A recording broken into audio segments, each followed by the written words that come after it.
The cosmic script had been a good act that made my heart throb. I played my part and gave love my best blood, each red drop. She returned the favor to me with an excellent measure, for the game of love, it seems, came with a lot of pain and pleasure. Sunk in the darkness of unawareness, I suppose, my dogged soul had come to understand the uncertainty of love, that which had withdrawn and left an immense pain in its place, enough to make my body sag and words in my throat displaced. Felt like I'd been buried alive, sunken deep in contemplation, submerged in reminiscences, hemmed in a bag of thick solitude, enclosed by the hard shell of disappointment, made dispassionate by the wailing of the heart's lamentations. I lost all contact with reality. The cloak of sadness became my attire, as I reconciled the painful encounter with the clutch of my desire. The invisible bond kept me shackled to this pillar of pain, as I fulfilled my part in this universe's great drama of life in the rain. The voice of my soul, incoherent with pleadings that went beyond her, over the gift of affection that has been granted and then squandered. Discolored by the burdensome suffering, desensitized by the pondering, love's mysteries enshrouded itself deep away from my own thinking. Sunk in the ink-blue darkness of unawareness, I suppose, I surrendered to the universe's perplexing script, which no one knows. My body, like an empty sack, was left to the free will of death, for life without love had left my heart saturated, but out of breath.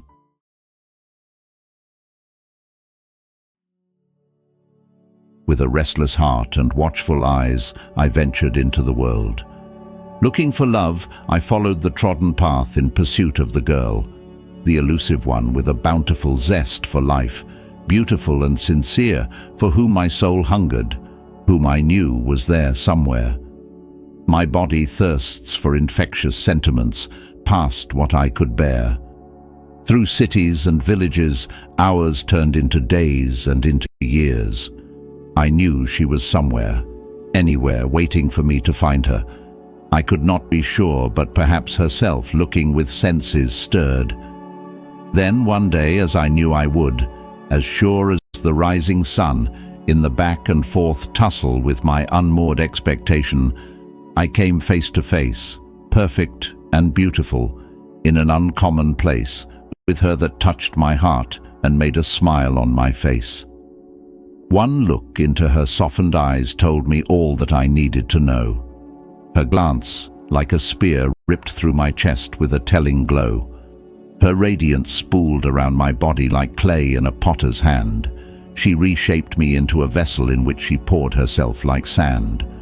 Her penetrating touch sculpted me into an unfamiliar, tender being, and from the inside out cleared the remnants of my karmas clean. Her divine fire burnt the unwanted parts of my brief reality, as it were, and with delighted feelings of longing, I surrendered myself to her. She was calm, yet her presence was firmly grounded and sound, a gem that I must have lost in my prior life, but now I found.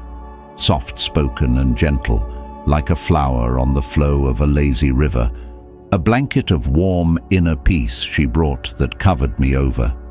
As elegant as the wildflowers, forgiving and abundantly blessed, I felt something different and refreshing that tore into my chest. Her eyes with its afterglow drew me in, and I was her willing prey as she held the soul lamp and easily led me to follow her way. Her fragrance as natural and consuming as the arrival of the monsoon, with new vigor, she filled my spirit with impatient longing strewn. She made me feel blessed as grace overwhelmed my unsettled soul, and all my troubles went away as though they sank through the floor. So it was that I came face to face, mesmerized by a shrouded moon, patient and generous. In her heart she gave me a comfortable room. It felt like all those years I stood on the wrong side of the tracks. Then this girl of another world held my hand and brought me right back. Drenched in her perfumed invocation, my life was now content. The way of the universe, tell me, that this was how my life was meant, for God and I, who were far apart, closed the distance between us, as I yielded to be a part of her life in this and the others to come thus.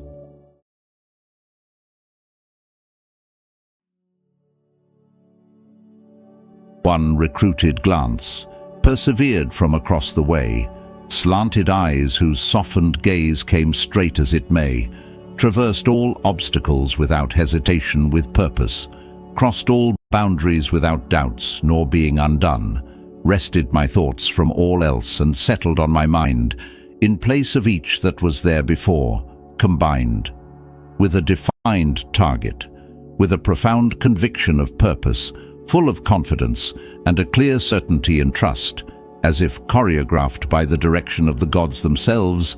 I could measure myself in earthly ways and in heavenly as well.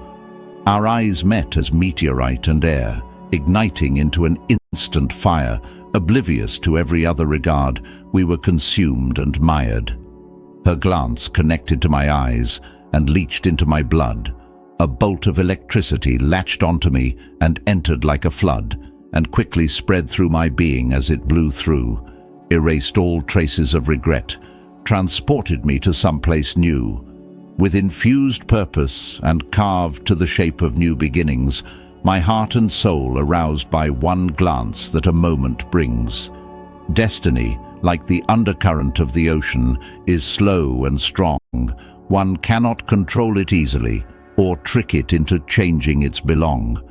And so I let my armor come loose and let it fall to the ground, so that her eyes can reach past it and let themselves be drowned. I sank myself into her gaze, entwined, snared, and entangled, too preoccupied in its jolt to see my heart unhinged and dangle. One glance that showered me with my most important possessions, I willingly retreated into her realm and succumbed to her beckoning. Her light shone bright. Her warmth I felt like that of a winter's fire. Her grace stirred my imagination and prompted nothing but desire. It came upon me the awareness that life is not in any way perfect, but aroused by my profound passion of a glance, some moments are. And when she had lowered her gaze and turned and walked away, my eyes followed her like a tamed eagle on a wild hunt that day. Just one glance, and I was soaring.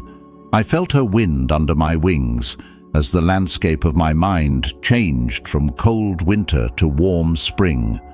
Arrested by her glance without trial, I pleaded guilty to her visual intone. I longed for the moment to linger, as I knew the seeds of love were sown. Isn't it that which is life itself? Those unapparent moments that come to us, it seems. Those moments in our life when the reality is as large as the dream.